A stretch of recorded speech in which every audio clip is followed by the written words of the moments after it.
여러분 반갑습니다. 이 귀한 자리에 서서 제가 말씀 전할 수 있게 된 건 무한한 영광으로 생각합니다.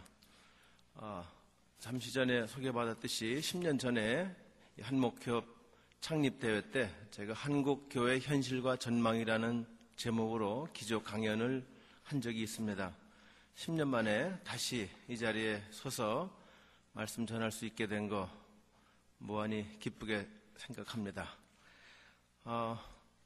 사회 변동과 한국교회의 미래라고 하는 제목으로 말씀을 드릴 텐데 제가 준비한 분량이 대단히 많습니다. 그래서 그걸 그대로 읽으면 한 2시간 걸릴 것 같아요. 그래서 앞부분은 간단하게 좀 넘어가도록 하고 뒷부분은 원고를 그대로 읽는 것으로 하겠습니다. 먼저 머릿말은 제가 읽겠습니다. 사회변동과 한국교회의 미래, 양적 및 영적 성장의 문제를 중심으로. 머릿말, 하나의 작은 종파로 시작된 기독교는 이제 세계 인구의 3분의 1에 이르는 신도를 가진 세계 최대 종교로 성장했습니다. 지난 한 세기를 돌이켜보면 기독교는 커다란 변화를 겪었고 지역에 따라 그 성쇠의 명암이 엇갈렸습니다. 전체적으로 보면 1900년에서 2000년 사이에 기독교인 비율이 세계 전체 인구의 34.4%에서 33%로 다소 감소했으나 그 변화는 대륙별로 현저한 차이가 있습니다. 예를 들면 유럽의 교회는 크게 쇠퇴한 반면에 아프리카와 아시아에서는 교회가 크게 성장했습니다. 왜 유럽의 교회는 20세기에 와서 죽어가고 있는가? 왜 아프리카 교회는 급성장하고 있는가? 왜 한국 교회는 놀랍게 성장하다가 이제 쇠퇴의 길로 접어들고 있는가? 유럽 교회의 쇠퇴와 아프리카 교회의 성장 상황은 한국 교회의 현실에 대한 진단과 미래에 대한 전망의 어떤 의미를 전해주고 있는가? 한때 사람들로 차고 넘쳤던 유럽의 많은 교회들이 텅 비게 되었고 그 대신 소수의 노인들로만 채워지고 있는 현실, 적지 않은 교회들이 문을 닫거나 심지어는 그 건물이 팔려서 카페로 전락하고 있는 현실은 우리에게 무슨 메시지를 전하고 있는 것일까? 오늘의 유럽 교회가 100년 후 한국 교회의 모습을 보는 것은 아닐까? 한국 교회의 미래는 장밋빛일까? 아니면 잿빛일까? 한국 교회의 미래에는 희망이 있는 것일까? 이제 우리는 보다 거시적인 관점에서 한국 교회에 대한 근본적인 물음을 던져야 할 때가 되지 않았나 생각됩니다. 왜냐하면 그동안 거침없이 성장해왔던 한국 교회가 양적인 측면에서 쇠퇴의 길로 접어들게 되었고 교회에 대한 사회적 적대감의 확산은 그 선교적 전망을 어둡게 하기 때문입니다. 그래서 많은 이들이 한국 교회에 대하여 위기의식을 느끼고 있습니다. 교회가 사회를 염려하는 것이 아니라 사회가 교회를 염려하는 지경에 이르렀다고 하는 개탄의 목소리도 들립니다. 교회가 교회답지 못하고 교인이 교인답지 못하다는 교회 안팎으로부터의 비판은 한국교회의 영성, 도덕성 그리고 공동체성에 대한 심각한 반성의 계기를 마련해주고 있습니다. 제 강연은 이러한 문제의식을 가지고 출발해서 앞에서 제기한 물음들에 대하여 진지하게 생각해 보고 희망적인 가능성을 발견해 보려고 하는 하나의 작은 시도입니다. 교회의 성수에 영향을 미치는 결정적인 변수는 2가지입니다. 하나는 사회 변동의 상황이고 다른 하나는 교회의 신앙적 역동성입니다. 따라서 논의 초점은 양적 및 영적 성장의 문제를 중심으로 해서 기독교의 성수에 영향을 미치는 2가지 변수인 사회 변동 상황과 신앙적 역동성의 주제를 한국교회에 적용해 보려고 하는 것입니다.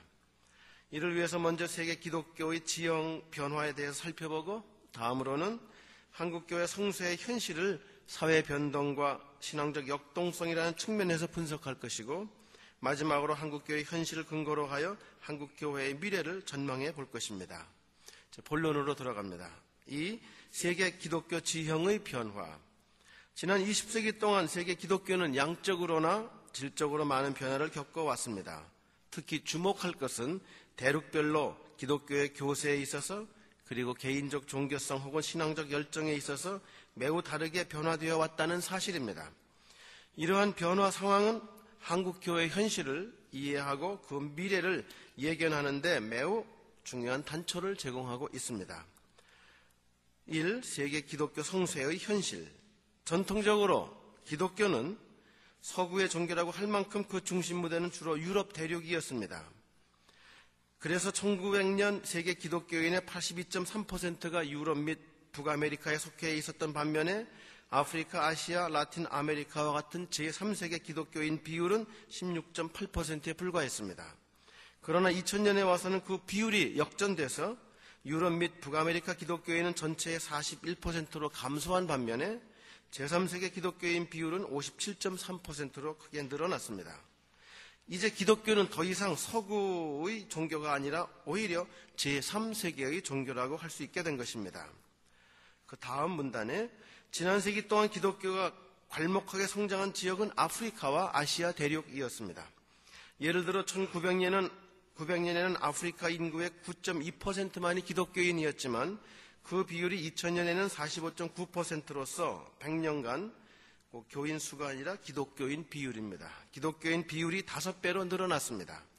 같은 기간 동안 아시아에서는 기독교인 비율이 2.3%에서 8.5%로 증가해 4배 가까이 늘어났습니다. 그 밑에 나오는 표를 한번 보겠습니다. 1900년에서 2000년, 100년 사이에 교회가 성장했는가 쇠퇴했는가 하는 것을 대륙별로 비교해 보니까 아프리카의 경우에는 59개국 가운데 지난 100년간 교회가 쇠퇴한 비율은 5.1%인데 비해서 성장한 비율은 83%였습니다. 아시아 경우는 50개국 가운데서 100년간 교회가 쇠퇴한 비율은 4%인데 비해 성장한 비율은 76%였습니다. 반면에 유럽은 46개국 가운데서 지난 100년간 교회가 성장한 비율은 2.2%에 불과한 반면에 쇠퇴한 교회는 84.8%에 이르고 있습니다.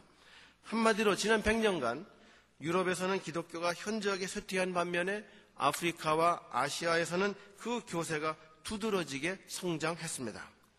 라틴 아메리카는 약간의 성장 경향을, 북아메리카는 정체 경향을 보여주고 있습니다. 그러면 왜 유럽에서는 기독교가 쇠퇴하고 있으며 반대로 아프리카와 아시아에서는 기독교가 크게 성장하고 있는가? 이 문제는 한국 교회의 성쇠를 이해하는 데 도움이 되는 근거를 제공하기 때문에 중요합니다.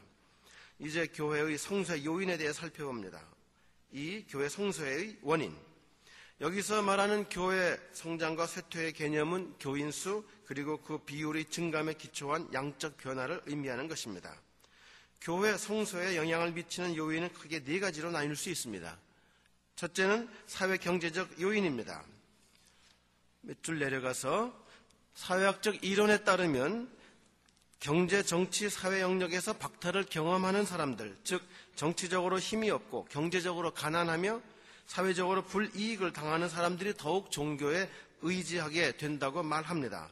따라서 그 이론을 적용해보면 가난한 사람이 많고 복지 수준이 낮은 나라일수록 많은 사람들이 종교를 찾을 것이고 따라서 그런 나라일수록 종교가 성장할 것이라고 예측할 수 있을 것입니다. 그 밑에 나오는 표 2가 그 결과를 보여줍니다.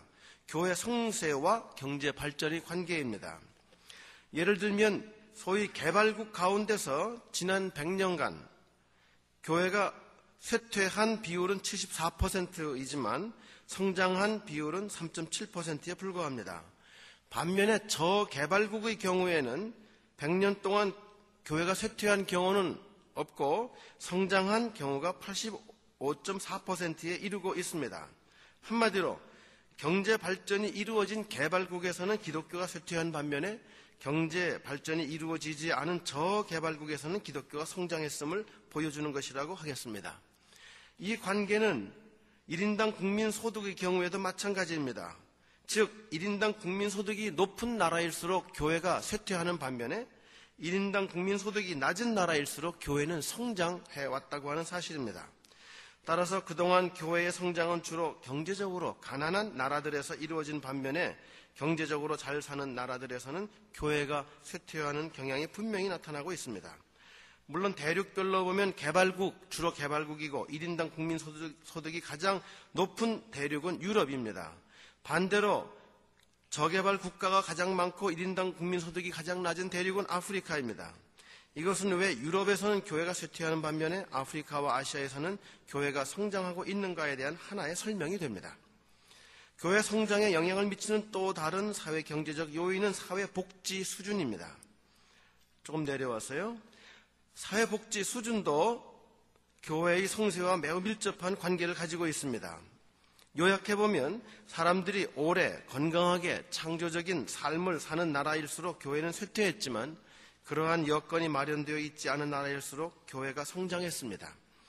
사람들이 인간으로 누릴 수 있는 자유를 폭넓게 향유하고 있는 나라일수록 교회는 쇠퇴한 반면에 인간의 자유가 제한을 받는 나라일수록 교회가 성장했습니다.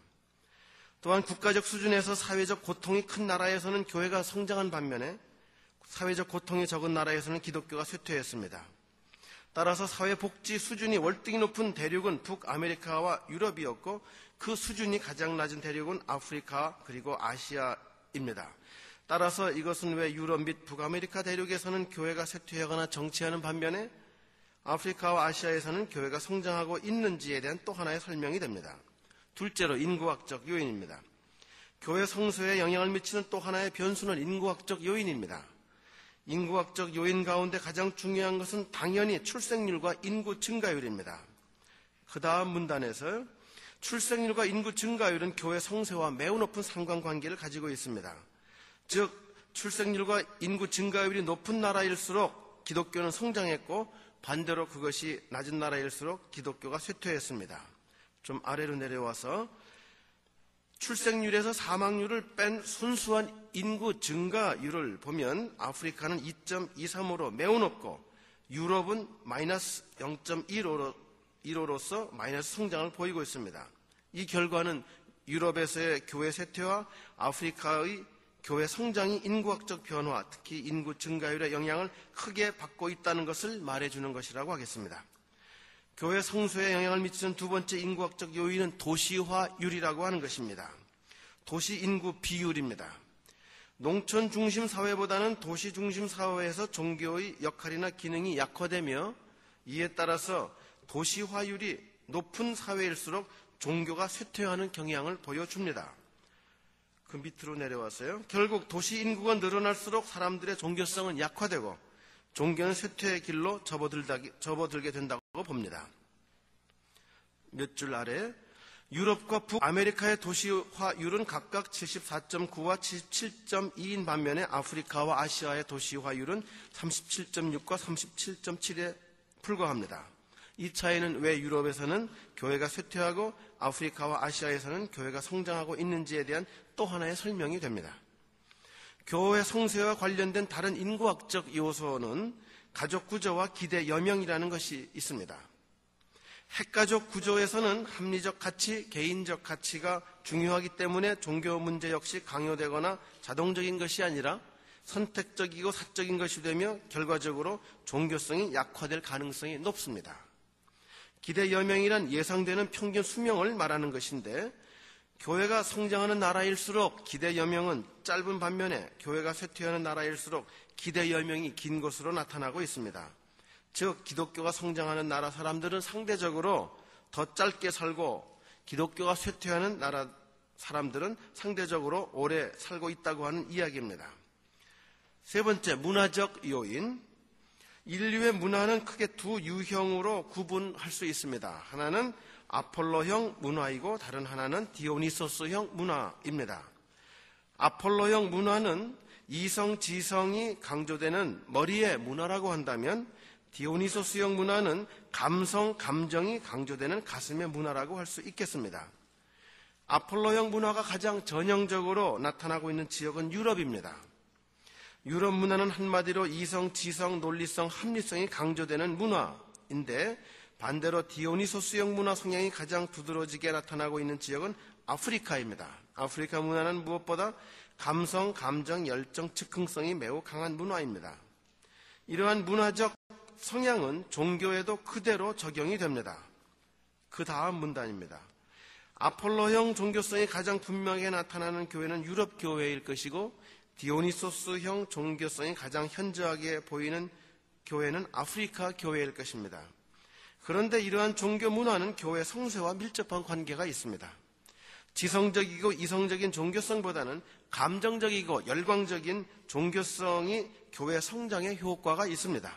왜냐하면 개인의 뜨거운 신앙 체험과 종교적 확신은 전도에 대한 강력한 동기를 부여하기 때문입니다. 따라서 지적인 유럽의 교회가 쇠퇴하는 반면에 정열적인 아프리카 그리고 아시아 교회가 성장하는 것은 당연한 결과라고 할 것입니다. 그 다음 문단, 종교 문화와 교회 성세의 관계에 대한 이러한 연구는 한국 교회의 성세를 이해하는 데 있어서도 중요한 근거를 제시하고 있습니다. 네 번째, 종교적 요인. 교회의 성수에 영향을 미치는 네 번째 요인은 종교적인 것으로, 이것은 신앙적 역동성이라는 용어로 설명될 수 있습니다. 그 종교를 믿는 사람들의 신앙적 열정이 얼마나 적극적이고 긍정적이냐 하는 것입니다. 이것은 뜨거움으로 표현될 수도 있고 헌신으로 표현될 수도 있습니다.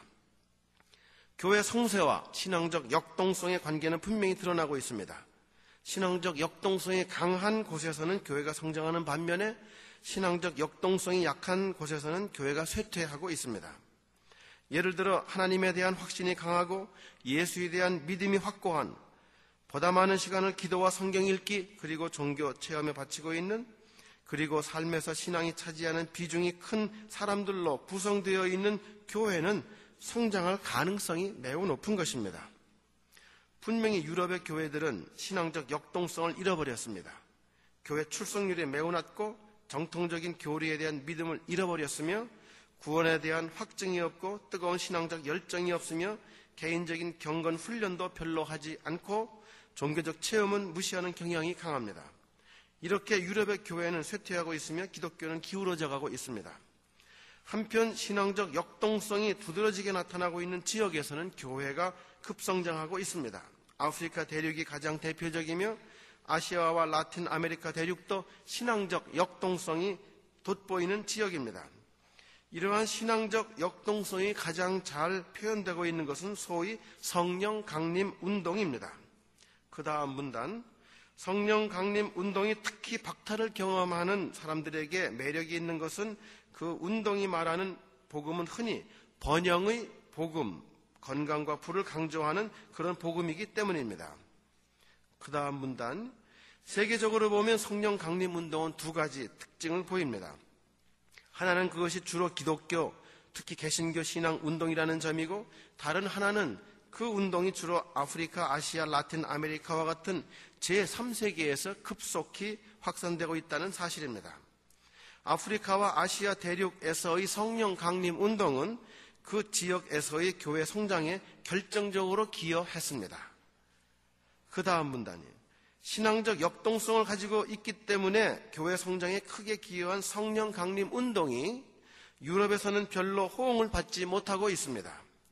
왜냐하면 유럽의 지성적인, 이성적인 종교 문화 풍토가 성령 강림 운동을 받아들이기에 적합하지 않기 때문입니다. 그 다음 문단, 그런데 우리는 미국의 경우를 유럽의 경우와 비교해 볼 필요가 있습니다. 왜냐하면 유럽의 교회는 전반적으로 쇠퇴하고 있는 반면에 미국의 교회는 전체적으로 보면 교세가 별로 줄어들고 있지 않기 때문입니다. 미국 교회에는 상반된 두 경향이 있습니다. 하나는 주류 교파로 대표되는 감독교회, 회중교회, 감리교, 장로교 등 주류 교파로 대표되는 자유주의 전통이며, 다른 하나는 남침례교, 성령 강림파, 독립교회로 대표되는 복음주의 전통입니다. 자유주의 전통에서는 교회가 약화되고 있고 쇠퇴하고 있고, 복음주의 전통에서는 교회가 성장하고 있기 때문에 미국의 경우에는 상쇄의 효과가 나타나고 있어서 전체적으로는 교세가 급격히 줄어들지는 않고 있습니다. 그 다음 문단, 그러나 미국 교회 성장의 새로운 전기를 마련하고 있는 것은 소위 독립교회입니다. 독립교회의 급성장이 새로운 미국의 교회 문화 풍토를 보여주고 있는데, 이 주제는 매우 중요한 것이기 때문에 나중에 다시 한번 다루게 됩니다. 3. 한국교회 성장과 사회 변동. 한국교회 성장은 사회 상황과 어떤 관계가 있는가? 즉 어떠한 한국의 사회 상황이 한국교회 성장에 영향을 미쳤는가? 한국교회의 성장에 신앙적 역동성은 어떻게 작용을 했는가? 미래 한국 사회의 변동 상황은 교회 성장에 어떤 영향을 미칠 것인가? 이 물음들은 한국교회의 미래를 예측하고 준비할 수 있는 유용한 정보를 제공해 줍니다. 1. 한국교회의 성장과 그 요인. 한국교회는 특히 1960년대 이후 눈부시게 성장했습니다. 1960년에 5,000개이던 교회 숫자는 2000년에는 6만 개로 늘어나서 40년간 12배가 되었고, 교인 수는 1960년에 60만 명이었으나 2000년에는 860만 명으로 늘어나서 14배 이상이 되었습니다. 한국교회의 성장 요인은 크게 세 가지로 구분될 수 있습니다. 첫째, 문화적 요인. 한국의 종교 문화는 전형적으로 디오니소스형 종교 문화라고 할 수 있습니다. 그래서 한국인의 종교성은 감성적이고 열정적인 특성을 가지고 있습니다. 사색과 명상을 통해 머리로 믿는 종교보다는 가슴으로 뜨겁게 받아들이는 종교가 적성에 맞으며, 따라서 종교적 행위는 신들리는 혹은 신나는 일이 되어 왔습니다. 한국 기독교의 열광주의, 부흥운동, 성령 강림운동이 크게 호응을 받고 있는 것도 한국인의 감정적인 문화적 정서와 무관하지 않을 것입니다. 뜨거운 신앙적 역동성이 분명히 한국 교회 성장의 동력으로 작용했다고 하겠습니다. 또한 한국 종교 문화의 또 다른 특성은 현세적 공리주의 성향입니다. 즉 기복성이 강하다고 하는 것입니다. 한국인은 기독교를 제재 초복의 종교로 받아들였고, 이것은 소위 삼박자 축복 신앙의 형태로 표현되었습니다. 이러한 현세적 공리주의 그리고 기복적인 신앙은 대중성 확보에 효과적이며 결과적으로 교회 성장에 중요하게 영향을 미쳤습니다. 그 다음 문단에 좀 고칠 부분이 있습니다. 한국인의 이러한 종교 문화적 정서는 한국에서도 성령 강림 운동의 확산에 크게 도움을 주었습니다. 즉 한국인의 열정적이고 기복적인 종교적 성향은 한국교회의 뜨겁고 활발한 신앙운동을 가능하게 한 문화적 토양이 되었습니다. 둘째, 종교적 요인. 한국교회 성장에 크게 기여한 두 번째 요인은 신앙적 역동성으로 표현되는 종교적 요인입니다. 1960년대부터 한국교회는 활발하게 부흥운동을 전개했습니다. 이것은 배가운동과 전도운동으로 이어지며 교회를 성장시켰습니다. 그리고 부흥회, 신유, 방언 등을 통한 성령 체험을 강조하는 성령운동은 교회의 양적 평창주의와 결합되어 교회의 성장을 도왔습니다. 이러한 부흥운동, 성령운동, 신유운동은 한국인의 문화적 심성과 조화를 이루는 것으로 신앙적 열정 그리고 전도적인 관심과 노력을 강화시켰던 것입니다. 한국교회의 신앙적 역동성은 다양한 교회 프로그램의 활성화로 나타나기도 합니다. 대표적인 것이 성경공부 혹은 성서연구 프로그램이고, 또한 제자 양육 프로그램의 활성화 역시 한국교회 성장에 크게 기여하게 되었습니다. 셋째로 상황적 요인. 한국교회 성장에 중요하게 영향을 미친 세 번째 요인은 상황적인 것입니다. 1961년의 군사혁명 이후 몇십 년간 한국의 정치 상황은 불안과 공포, 긴장과 갈등의 연속이었습니다. 군부에 의해 장기화, 절대화, 집중화된 독재 정치 권력은 정치 억압, 인권 탄압, 관료적 권위주의라는 결과를 초래했습니다. 그런데 정치적으로 불안정할 때 종교는 성장하는 경향이 있습니다. 사람들이 종교를 통해 마음의 평안을 얻으려고 하기 때문입니다. 따라서 한국 사회의 정치가 사람들에게 공포와 불안을 심어줬던 현실이 교회 성장에는 오히려 도움이 되었습니다. 한국 사회의 경제적 상황도 교회 성장에 영향을 미쳤습니다. 한국인의 1인당 국민 소득이 83달러에 불과했던 1961년부터 그것이 1800달러에 도달한 1980년에 이르기까지 한국 사람들은 경제적으로 매우 커다란 어려움을 겪었습니다. 1960, 70년대에는 경제적으로 절대적인 박탈감을 느끼게 만들었습니다. 따라서 경제적으로 박탈감을 만들어냈던 그 시기에 하면 된다는 적극적 사고방식을 심어주든, 물질적 풍요와 축복을 약속함으로 희망을 주든, 영적 위안으로 만족을 주든, 한국교회는 박탈에 대한 중요한 보상기제로 작용하면서 성장할 수 있었습니다. 한국 사회는 또한 1960년대 이후 산업화 과정을 겪으면서 도시화가 이루어지게 되었습니다. 농촌 사회에서 경험했던 공동체성과 소속의식을 가질 수 없는 도시 생활에서 사람들은 일종의 소외감을 느끼게 되었습니다. 이러한 사람들에게 공동체성과 정체성을 마련해 주는 하나의 강력한 조직은 종교입니다. 종교는 소속의식을 갖게 해주고 삶의 의미를 찾게 해주는 기능을 수행하기 때문입니다. 따라서 공동체성과 정체성의 위기를 경험한 사람들이 교회를 찾게 되었고 결과적으로 이것은 교회 성장에 도움을 주었습니다. 이렇게 한국 교회 성장에 도움을 주었던 상황적 요인은 우리 사회가 급격히 변화하면서 이제는 교회 성장을 저해하는 요인으로 작용하기 시작을 했습니다. 이제부터 그 문제를 살펴보겠습니다. 이 한국 사회의 변동, 첫 번째 지구적 사회 변화는 일반적인 의미에서의 변동, 사회 변동의 특징을 설명하는 것인데 그건 지나가도록 하겠습니다. 둘째, 한국 사회의 인구학적 변화. 우리나라 인구를 볼 것 같으면 2000년에는 4,614만 명입니다. 그런데 2020년에 4,933만 명까지 늘어나지만 그 후로는 인구가 감소하기 시작해서 2050년에는 오히려 4,234만 명으로 인구가 지금보다 500만 명 이상 줄어들게 됩니다. 이것은 출산율 감소의 직접적인 결과일 것입니다.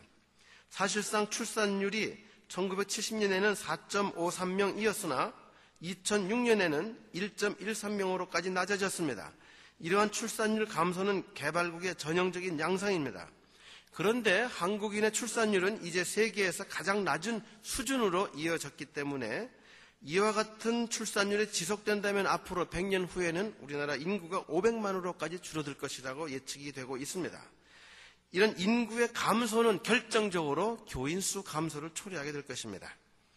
한국 사회 인구학적 변화의 또 다른 양상은 고령화 현상입니다. 1960년 한국인의 평균 수명은 52.4세였지만 2000년에는 74.9세로 크게 높아졌고 그것은 계속 늘어날 것으로 전망이 됩니다.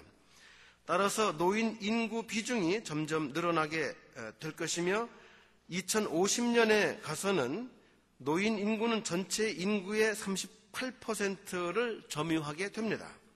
그리고 2050년에 가면은 유년 인구보다 노인 인구가 4배 이상 많아지게 돼서 우리나라 인구 절반이 노인들로 채워질 것이며 따라서 2050년경에는 한국 교회 교인 수의 절반 이상이 노인들로 채워질 것으로 예측이 됩니다. 그 다음에 쭉 내려와서 핵가족의 비율, 한국 가족의 변화 상황의 또 하나의 특징은 자녀 수가 감소해서 가구원 수가 줄어들고 핵가족과 독신자가 늘어나는 추세를 보인다고 하는 것인데 이런 현상도 교회 성장에 커다란 걸림돌이 되고 있습니다. 또 결혼하는 비율이 낮아지고 있는 반면에 이혼하는 비율도 높아집니다. 결혼 비율이 낮아지고 이혼 비율이 높아지는 것도 교회 성장에 커다란 걸림돌로 작용을 하는 인구학적 요소입니다. 또 도시 인구가 급격히 늘어나서 우리나라의 도시화율은 선진국 수준인데 도시 인구의 급격한 증가도 교회 성장에 있어서는 부정적인 결과를 가져올 것입니다. 셋째, 한국 사회의 사회경제적 변화. 한국 사회 경제적 변화의 가장 두드러진 현상은 1인당 국민소득이 크게 늘어났다는 점입니다. 1인당 국민소득이 1970년에는 253달러에 불과했지만 2006년에는 18,372달러로 크게 늘어났고 2008년도에 들어서는 이제 2만 달러를 넘어서게 됐으며 경제 규모가 세계 13위가 되었습니다. 산업 구조도 크게 바뀌어서 선진국형 3차 산업 중심 사회가 되었습니다. 사회복지 여건도 개선되었습니다. 아직 미흡하긴 하지만 과거에 비해서 많이 좋아졌습니다. 한국인의 교육 수준도 매우 높아졌습니다. 이와 같이 한국 사회는 인구학적, 사회경제적 측면에서 커다란 변화를 겪고 있는데 이러한 변화는 한국 교회의 미래를 전망할 수 있는 중요한 변수가 됩니다. 4. 한국 교회의 미래. 이 부분은 오늘 강연에서 가장 중요한 부분이기 때문에 될 수 있는 대로 많이 읽도록 하겠습니다. 한국 교회의 미래는 어떻게 전망될 수 있을까? 여기에는 두 가지 가능성이 있습니다. 하나는 비관적 전망이고 다른 하나는 낙관적 전망입니다. 1. 비관적 전망. 한국 교회의 미래에 대한 비관적 전망은 이미 현실로 드러나고 있습니다. 2000년대 접어들어 한국 교회가 쇠퇴하기 시작한 것입니다. 조금 아래 내려와서요. 2005년에는 개신교인 수가 862만 명으로 최근 10년간 오히려 1.6% 14만 4천 명이 줄어들게 되었습니다. 결국 한국 개신교는 그 교세에서 1980년대까지는 급성장했고 1990년대에는 그 성장이 둔화되다가 2000년대에 와서는 서서히 쇠퇴하고 있습니다. 왜 한국 교회에 이러한 쇠퇴의 조짐이 나타나고 있는 것일까? 크게 보면 두 가지 요인이 있습니다. 하나는 사회 변동 요인이고 다른 하나는 교회적 요인입니다. 첫째, 사회 변동과 한국 교회 쇠퇴의 가능성. 이미 쇠퇴의 징후가 나타나고 있지만 한국 교회의 미래를 어둡게 만드는 첫 번째 요인은 한국 사회의 변동 상황입니다. 우리는 앞에서 교회 성수에 영향을 미치는 사회 경제적 인구학적 요인에 대해서 살펴보았습니다. 교회 쇠퇴를 촉진하는 조건은 다음과 같은 것들입니다. 우선 경제적으로 잘 살게 되는 것입니다. 사회복지 수준이 높아지는 것입니다. 출산율 및 인구 증가율이 낮아지는 것입니다. 도시 인구가 늘어나는 것입니다. 가족이 핵가족화되는 것입니다. 평균 수명이 늘어나는 것입니다. 이러한 조건들이 충족되고 있는 나라들에서는 대체로 교회가 쇠퇴하고 있다는 것을 앞에서 밝힌 바 있습니다. 3장에서 보았듯이 2000년대 변화된 한국 사회의 모습은 교회가 쇠퇴하고 있는 나라 및 대륙과 사회 경제적 인구학적 성향에 있어서 매우 유사합니다. 따라서 이러한 사회 변동 상황은 한국 교회의 쇠퇴를 촉발할 수 있는 그리고 촉발하고 있는 하나의 변수가 되고 있습니다. 특히 중요한 것은 경제 수준의 향상입니다. 사람들은 경제적으로 윤택해질수록 종교로부터 멀어지는 경향이 있습니다. 그만큼 보상의 필요성이 감소되기 때문입니다. 대체로 1인당 국민소득이 $5,000를 넘어서면서부터 사람들의 종교적 관심을 약화되기 시작한다고 합니다. 우리나라의 1인당 국민소득이 $5,000를 넘어선 것은 1989년이며 따라서 1990년부터 서서히 교회 성장이 둔화되기 시작한 것은 우연이 아닐 것입니다. 2008년에 접어들어 우리나라 1인당 국민소득은 $20,000에 이르게 되었고 앞으로 그 수준은 더욱 높아질 것입니다. 따라서 1인당 국민소득이 $30,000가 넘는 여러 유럽 국가들에서 교회가 현저하게 쇠퇴하고 있는 현실을 감안한다면 앞으로 한국의 경제 형편이 더욱 좋아질수록 교회 성장은 더 어려워질 것으로 예측할 수 있습니다. 생계 문제가 해결되고 경제적으로 잘 살게 되면 인생관 자체에도 변화가 생깁니다. 경제적인 여유는 사회적인 심리적인 여유까지 만들어내면서 종교 이외의 것, 예를 들면 인생을 즐기는 것에 대한 관심이 증대됩니다. 이에 따라 여가 산업이 발달하게 됩니다. 여가 산업의 수준은 한 사회의 경제적 수준과 대체로 비례합니다. 한국 사회에서도 경제 성장의 부산물로 1980년대 후반부터 여가 산업이 눈부시게 발달하게 되었습니다. 관광지, 휴양지가 전국적으로 수없이 생겨났고 사람들이 건강과 휴식, 오락을 즐길 수 있는 수단과 공간이 급격히 늘어났습니다. 이제 사람들은 주말마다 휴가와 여가를 전문적인 휴식, 여가, 유흥 시설에서 즐기게 되었습니다. 어디를 가나 호텔, 모텔들 등 숙박시설, 단란주점, 카페, 노래방 등의 유흥시설, 골프장, 스키장과 같은 스포츠시설, 리조트, 펜션, 찜질방과 같은 휴식시설을 발견하게 됩니다. 1970년에 3만 대에 불과했던 자가용 승용차는 2006년에는 1120만 대에 이르게 되었고 도로망도 크게 확충되었습니다.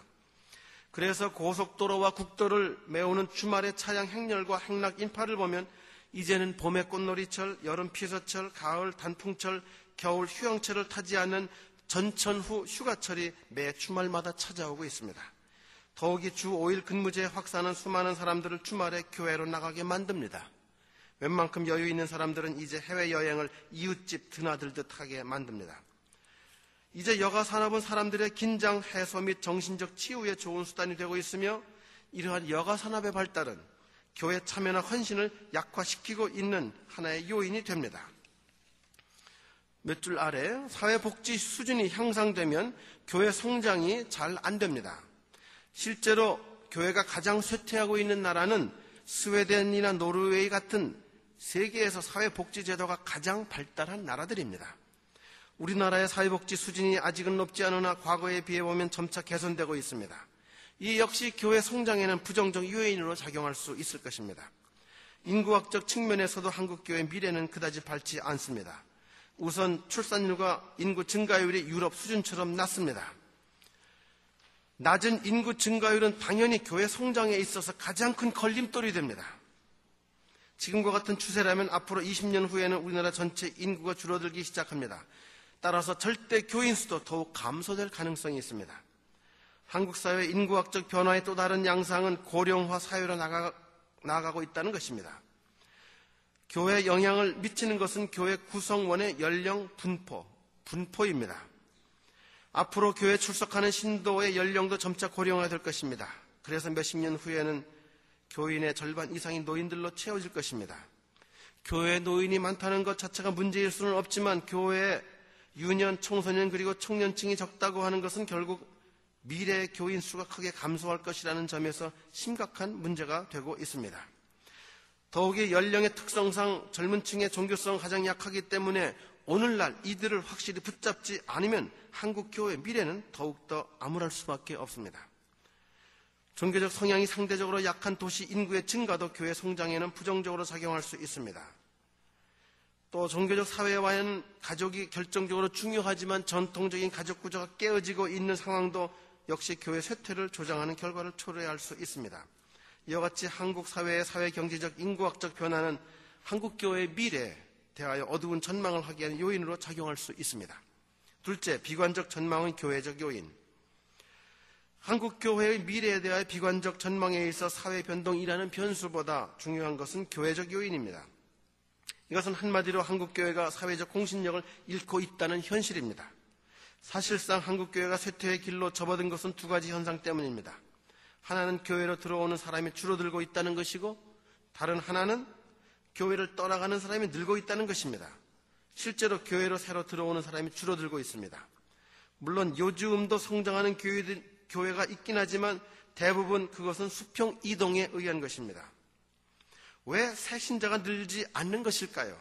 그 근본적인 이유는 교회 밖의 사람들에게 개신교가 사회적 공신력을 잃어서 존경과 신뢰를 받지 못하고 있으며 이에 따라 교회가 그들에게 매력을 주지 못하기 때문입니다. 한국 교회가 어떻게 비판받고 어떠한 부정적 평가를 받아왔는지는 그 밑에 있는 표에서 드러나고 있습니다. 한국 교회가 영적 문제에 해답을 주고 있다고 응답한 사람은 전체 인구의 15%에 불과했고 한국 교회 지도자 자질이 우수하다고 응답한 비율도 18.7%에 머물고 있습니다. 봉사 등 사회적 역할을 잘하고 있다고 하는 데 대해서는 38%만이 그렇다고 했고 진리 추구보다는 교세 확장에 더 관심이 있다고 하는 데 대해서는 66.7%가 그렇다고 응답하고 있습니다. 한마디로 한국 사회는, 한국 교회는 사회로부터 비판을 받고 있는데 그 중요한 내용은 한국 교회가 영적 문제에 해답을 주지 못하고 있으며 교회 지도자의 자질은 뒤떨어지고 있고 진리 추구보다는 교세 확장에만 관심이 있다고 보는 것입니다. 그러면 구체적으로 한국 교회의 문제점이 무엇인가 하는 데 대한 조사 결과가 표 4에 나와 있습니다. 순서대로 보면 한국 교회의 문제, 첫째로 지적된 것 양적 팽창, 외형이 너무 치우친다, 양적 팽창주의입니다. 두 번째, 교파가 너무 많다, 단합이 안 된다, 교파 분열입니다. 세 번째, 지나치게 자기 교회 중심적이다, 개교회주의입니다. 네 번째, 세속화, 세상 사람들과 다를 것이 없다, 세속화 문제. 다섯 번째, 목회자의 사리사욕, 이기심, 목회자 자질, 이러한 순서로 나타나고 있는데 이러한 한국교회 문제점에 대한 인식은 개신교인과 비종교인 사이에 별로 차이가 없습니다. 다음 문단에 한편 비종교인 가운데 48.9%가 진도가 아니라 전도입니다. 전도를 받아본 적이 있다고 했는데 그 중에서 83%가 개신교인에게서 전도를 받아봤다고 합니다. 그러나 그 가운데서 무려 83.9%가 전도를 받았을 때 부정적인 느낌을 받았다고 응답했습니다. 그 다음 문단으로 갑니다. 결국 한국교회는 팽창주의, 교파분열, 개교회주의, 세속주의에 물들어 있으며 영성이 부족하고 목회자 자질이 떨어지며 구제 봉사에 인색하다는 인식이 널리 퍼져 있습니다. 실제로 한국인의 종교와 종교의식에 관한 갤럽의 조사 결과 개신교는 비종교인의 종교 선호도 혹은 호감도에서 지난 20년간 항상 최하위였습니다. 한국교회에 대한 이런 부정적 인상은 비신자들이 교회를 찾아오는데 결정적인 걸림돌이 되고 있습니다. 따라서 교회 이미지가 바뀌지 않는 한 한국교회 미래의 성장은 기대하기 어려울 것입니다. 한국교회가 쇠퇴의 길로 접어들게 된 것은 새신자가 늘지 않을 뿐만 아니라 한편 기존 신자의 이탈이 늘고 있기 때문입니다. 한국갤럽의 조사 결과를 분석해보면 종교 이탈률은 개신교의 경우 월등히 높은 것으로 드러나고 있습니다. 교회를 떠나는 사람은 크게 세 부류로 분류됩니다. 하나는 다른 교회로 옮기는 수평 이동으로 이와 관련된 교인 수는 600만 명 정도입니다. 이들은 개신교를 떠난 것이 아니기 때문에 큰 문제는 아닙니다. 두 번째는 개신교를 떠나서 다른 종교로 개종한 경우인데 그 숫자는 190만 명이나 됩니다. 그러나 이들 대부분은 천주교로 옮겨가기 때문에 그나마 다행이라고 할 수 있습니다. 그러나 교회를 떠나가는 세 번째 부류는 아예 무종교인이 되는 경우로서 그 숫자는 무려 560만 명에 이르고 있습니다. 따라서 개신교를 이탈한 사람은 모두 750만 명이나 되고 있는데 이것은 불교 이탈자 390만 명, 천주교 이탈자 190만 명에 비해 보면 월등히 높은 숫자입니다. 그러면 개신교인이 교회 이탈, 특히 타종교로 개종하거나 종교를 포기하는 이유는 무엇일까요? 그것은 한마디로 교회에 실망이 있기 때문입니다. 구체적인 내용은 다음과 같은 것들입니다. 교회가 돌봄과 나눔의 공동체가 되지 못하고 세속주의에 물들어 있는 모습에 반감을 가졌습니다. 목회자나 교인들의 사랑과 관심의 결여, 소속감의 결여나 목회자에 대한 불신도 중요한 요인입니다. 목회자의 무의미한 설교, 비인격적인 태도, 권위주의 등도 문제로 지적되었습니다. 헌금과 전도에 대하여 지나치게 부담을 주는 것에 대한 불만도 있습니다. 교회 내의 파벌, 싸움과 갈등도 문제입니다. 이렇게 해서 많은 교인들이 교회를 떠나가고 있습니다. 결국 한국교회가 쇠퇴의 길로 접어들고 있는 교회적 요인은 교회가 교회답지 못하고 교인이 교인답지 못하다고 하는 현실에 근거한 것이라고 하겠습니다. 이러한 문제가 근본적으로 해결되지 못한다면 이미 기울어져 가고 있는 한국교회의 미래는 더욱 암울할 수밖에 없습니다. 이것이 한국교회 갱신이 절실히 요청되는 하나의 이유인 것입니다. 그러면 한국교회에는 희망이 없는 것인가? 아닙니다. 희망을 가질 수 있는 근거도 충분히 있습니다. 이제부터 이 문제에 대해서 알아봅니다. 이 낙관적 전망, 한국 사회의 변동 상황, 특히 사회 경제적, 인구학적 측면에서의 변화가 한국 교회의 미래에 어두운 전망을 하게 만드는 것이 사실이지만 문화적, 종교적 변수에 있어서는 희망적 요소를 발견할 수 있게 합니다. 첫째, 한국 교회의 가능성의 문화적, 종교적 근거.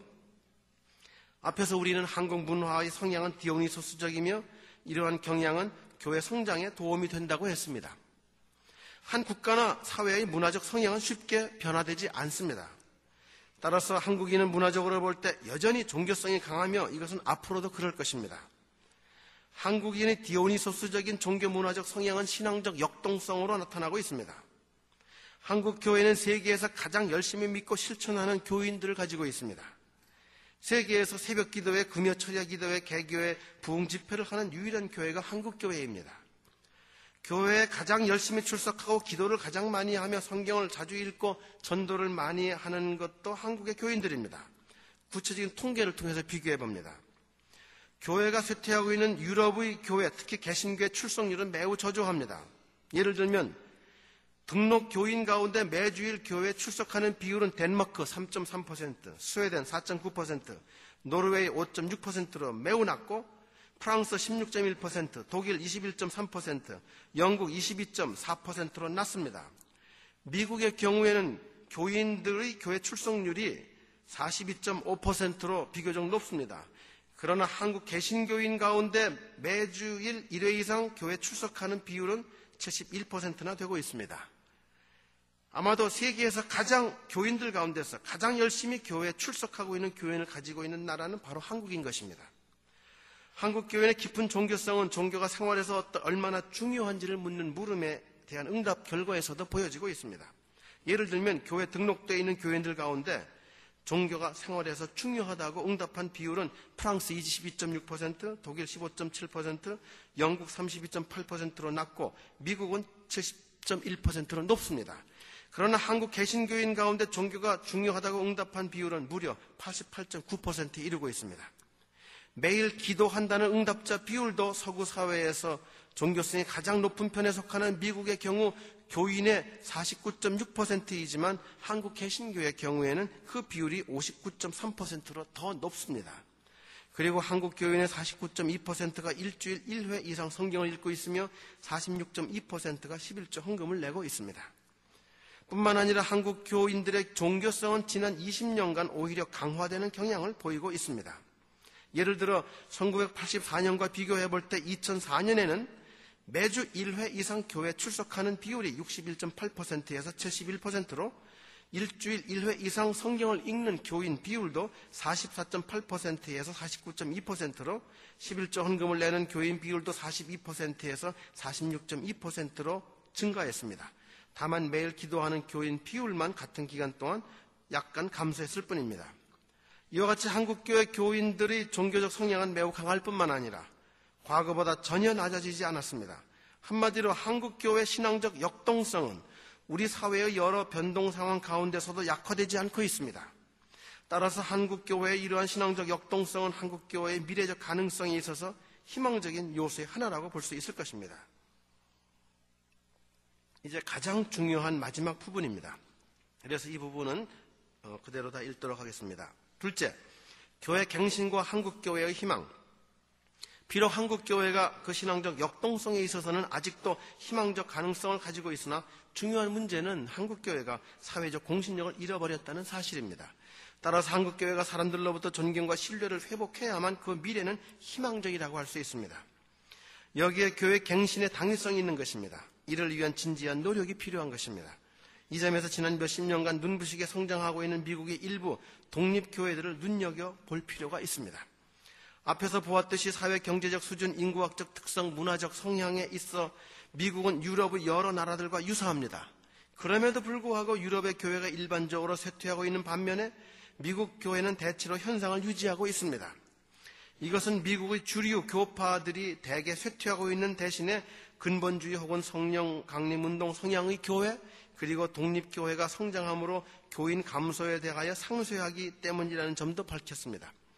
그러나 그 교세에 있어서나 영향력에 있어서 새롭게 주목을 받고 있는 것은 바로 독립교회들입니다. 미국의 독립교회가 관심을 끌고 있는 것은 단순히 그 교회들이 양적으로 급성장하고 있기 때문만은 아닙니다.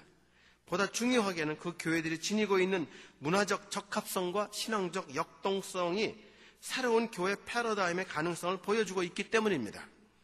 미국 남가주 대학교의 도널드 밀러 교수는 수년간 미국에서 급성장하고 있는 대표적인 독립교회인 갈보리 교회, 비냐드 교회, 호프 교회를 참여 관찰, 인터뷰, 서베이 등 사회과학적인 방법으로 연구 분석하여 책을 펴낸 바 있습니다.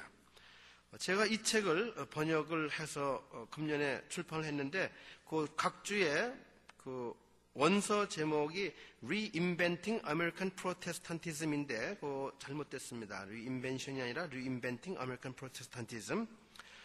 이 책에서 그는 미국에서 급성장하고 있는 독립교회의 내적, 외적 동력은 무엇인지, 어떤 목회 패러다임이 현대인에게 적합한지, 새 시대 새로운 교회 모델은 어떤 것인지 제시하고 있습니다. 밀러가 분석한 독립교회들은 형식에 있어서는 전통적인 방식의 예배 프로그램 조직 운영을 포기하거나 근본적으로 바꾸었습니다. 교회 안팎에 화려한 장식이나 치장을 하지 않은 개조된 창고나 체육관 같은 건물에서 예배를 드리는데 그 이유는 하나님께는 외형보다 마음이 중요하며 거치장에 많은 돈을 쓰는 것은 바람직하지 않다고 보기 때문입니다. 묵도, 찬송, 교독, 대표기도, 성경봉독, 특별찬송, 목회기도, 헌금, 광고 등의 순서가 없이 예배는 주로 찬양과 설교의 두 부분으로 구성되어 있습니다. 약 30분간 전문 밴드와 찬양팀이 뜨겁게 그러나 열광적인 분위기는 아닙니다. 그렇게 찬양을 인도합니다. 다음에는 약 40분간 목사가 주로 성경 구절을 풀어 설명하는 식의 복음적인 설교를 합니다. 복장은 자유스러워서 정장한 사람은 거의 없습니다. 전통적인 관점에서 보면 교회 건물이나 예배 형식은 파격적인 것이며 따라서 논란의 여지도 있고 신학적인 비판의 대상이 되기도 합니다. 그러나 중요한 것은 그 교회들의 신앙적 역동성입니다. 밀러가 분석한 독립교회들의 역동적 특성은 다음과 같은 것들입니다. 그 교회들은 무엇보다 감성을 추구하는 경향이 강합니다. 종교적 회심과 경험을 중요시합니다. 성경을 열심히 배우고 그대로 살려고 노력합니다. 교인들 사이의 관계가 친밀합니다. 적극적으로 사랑을 실천합니다. 기쁨이 충만한 교회 생활, 가정 생활을 하며 특히 가족의 가치를 매우 중요하게 여깁니다. 소그룹 모임이 매우 활성화되어 있습니다. 사람들이 다양한 요구를 수용하는 다양한 프로그램을 실천하고 있습니다. 평신도를 사역의 파트너로 삼아 많은 일을 맡깁니다. 교회 안에 권위주의, 관료주의를 배격하고 있습니다. 하나님에 대한 지식이나 믿음보다는 하나님과의 만남과 관계를 중요하게 여깁니다. 밀러는 미국의 주류 전통 교파 교회들에는 무엇인가 빠져 있으며 그 무엇인가를 잃어버렸는데 이것이 그 교회들의 쇠퇴의 근원이라고 봅니다. 반면에 그는 그 무엇을 이 독립교회들에서 발견했는데 첫째는 종교의 본질적인 부분, 즉 성스러움의 경험이고 둘째는 사람들의 시대적 요구에 부응하는 문화적 표현이었습니다. 이 문제에 대해 생각해 보겠습니다. 원래 성스러움이란 종교의 가장 근원적인 본질입니다. 이성과 전통만을 가지고는 종교의 본질의 근본에 도달할 수 없습니다. 유럽 기독교 그리고 미국 주류 교파의 쇠퇴의 결정적 요인은 종교의 경험 차원을 포기했기 때문이라고 할 수 있습니다. 그들 교회의 오류는 이런 것입니다. 현대사회, 특히 과학이 발달하고 이성과 합리성이 지배를 받는 서구 사회에서 교회 그리고 신학이 사람들에게 설득력을 얻기 위해서는 종교도 이성적이고 합리적이어야 한다고 보면서 종교의 본질인 성스러움의 차원을 제거해버렸습니다. 그러나 역설적이게도 합리적이고 과학적인 이성을 강조하기 위해 종교의 비합리적이고 신비적인 경험을 배제했을 때 사람들에게는 더 이상 종교는 의미가 없는 것이 되어버립니다. 결국 이성의 시대에는 이성적 종교가 적합하리라고 하는 판단은 틀린 것입니다. 실제로 유럽이나 미국과 같이 경제적인 풍요와 과학의 발전, 이성적 사고의 지배를 받는 사회는 나름대로의 문제를 안고 있습니다. 예를 들면 그들은 부의 팽창이 반드시 행복을 가져오는 것은 아니라는 것을 느끼고 있습니다. 도구주의적 과학과 테크놀로지는 개인의 자율성의 의미를 심각하게 위협하고 있습니다. 정의와 자유의 수사적 표현에도 불구하고 사회적 불평등이 풍요와 부유, 생산적 능력 가운데 존재합니다. 개인주의와 이기심의 만연은 고립의 느낌을 가져옵니다. 폭력과 방종이 난무하는 세상에서 삶은 불안하고 심신을 망가뜨리는 환경에 쉽사리 노출되어 있습니다. 이것은 바로 현대성의 위기라고 하는 것입니다. 따라서 현대성의 위기는 정체성, 공동체성, 도덕성의 위기라고 할 수 있습니다. 과학, 기술, 경제, 이성이 해결해 줄 수 없는 문제, 오히려 그것들에 의해 심화될 수 있는 문제에 직면했을 때 사람들이 찾게 되는 것은 결국 이성적인 종교가 아니라 감성적인 종교, 합리적인 종교가 아니라 성스러운 종교일 것입니다. 이것은 고도로 기술이 발달한 하이테크의 시대에서 감성이 필요한 하이터치의 시대로 옮겨가고 있음을 보여주는 것입니다. 이성의 시대의 사람들에게 실제로 요구되는 것은 이성의 종교가 아니라 감성의 종교이며 이에 따라 성스러움의 경험을 강조하는 감성지향적 교회가 성장하는 것은 당연한 결과일 것입니다. 밀러가 독립교회에서 발견한 두 번째 중요한 요소는 문화적 적합성입니다. 즉 그들이 신학적으로 보수적이긴 하지만 문화적으로는 진보적입니다. 복음적이고 성경 중심적이라는 공통점에도 불구하고 독립교회는 근본주의와 다릅니다. 근본주의는 반문화적 정서가 강하지만 독립교회는 문화를 최대로 활용합니다. 교회에서 연주되는 음악이나 교회가 제공하는 다양한 프로그램은 현대인의 정서에 어울리는 것들이고 교회의 음향, 조명, 시설 등도 현대적인 것입니다. 교회 조직과 운영 역시 현대 문화의 특징을 그대로 반영하여 중앙 집권화가 아닌 분권화, 위계 서열 중심이 아닌 수평적 인간관계, 타율성보다는 자율성, 획일성보다는 다양성의 가치를 중요하게 여깁니다.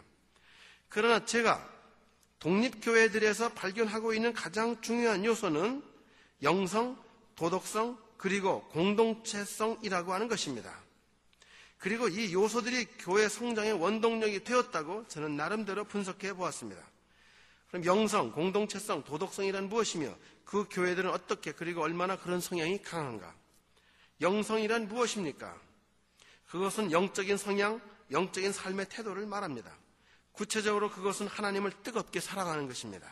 세상보다 하나님을 사랑하고 세속적인 문제보다 초월적인 문제에 관심을 가지며 물질 가치보다 영적 가치를 추구하는 것입니다.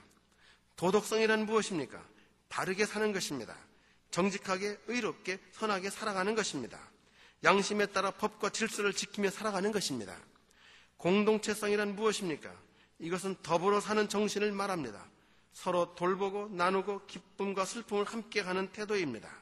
소속감을 느끼고 일치와 화합을 지향하는 것입니다. 뮬러가 분석했던 독립교회들은 우선 영성이 뛰어난 교회들입니다. 교인들은 성령에 충만해 있고 하나님을, 예수를 진심으로 뜨겁게 사랑합니다. 세상이 아니라 하나님께 의지하고 있으며 마음은 하나님에 대한 사랑으로 가득 차 있습니다. 하나님의 은혜를 항상 체험하며 하나님과의 직접적인 만남과 관계를 경험하고 있습니다. 그들은 또한 도덕적인 삶을 살고 있습니다. 그들은 정직하고 신실한 삶을 살려고 노력합니다.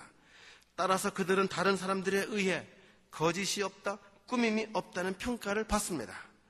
요즘 사회에서 흔히 보이는 이기적이고 위선적이고 가식적인 그리고 탐욕스러운 삶의 모습이 그들에게는 발견되지 않는다는 것입니다. 그들은 공동체 의식이 매우 강합니다. 이것은 두 가지 형태로 나타나는데, 하나는 교회에 소속되어 있는 모든 사람이 가족과 같은 친밀함으로 하나 되어 있다는 것입니다. 그들은 서로에게 친절하며 배려하는 태도가 몸에 배어 있습니다. 나아가서 그들은 사회의 소외된 자를 돌보는 일에 매우 적극적입니다. 문자 그대로 굶주린 자를 먹이고 목마른 자에게 마시게 하고 벗은 자에게 입히고 나그네 자를 보살피고 옥에 갇힌 자를 찾아보는 일을 교인의 책임이라고 생각하기 때문에 매우 다양하게 그리고 적극적으로 사랑을 실천합니다. 그들은 특히 빈민, 재소자, 미혼모, 비행 청소년, 마약, 중독자 등을 헌신적으로 돌봅니다. 이렇게 그들은 사랑의 공동체를 이루고 있습니다. 독립교회에서 발견되는 이러한 영성, 도덕성, 공동체성은 교인들의 신앙을 뜨겁게 강하게 만들 뿐만 아니라 주변의 사람들에게 감동을 주어 그들로 하여금 자발적으로 교회로 찾아오게 하거나 전도에 쉽게 응하게 만들고 있습니다. 교회가 영성, 도덕성, 공동체성이라는 본질을 회복하니까 이에 따라 자연스럽게 교회에는 성장하고 있는 것입니다. 결국 교회의 양적 성장을 가능하게 하는 것은 교인의 영적 성장이라는 사실을 알게 됩니다. 독립교회에서 발견되는 또 하나의 주목할 점은 그 교회가 젊다는 것입니다.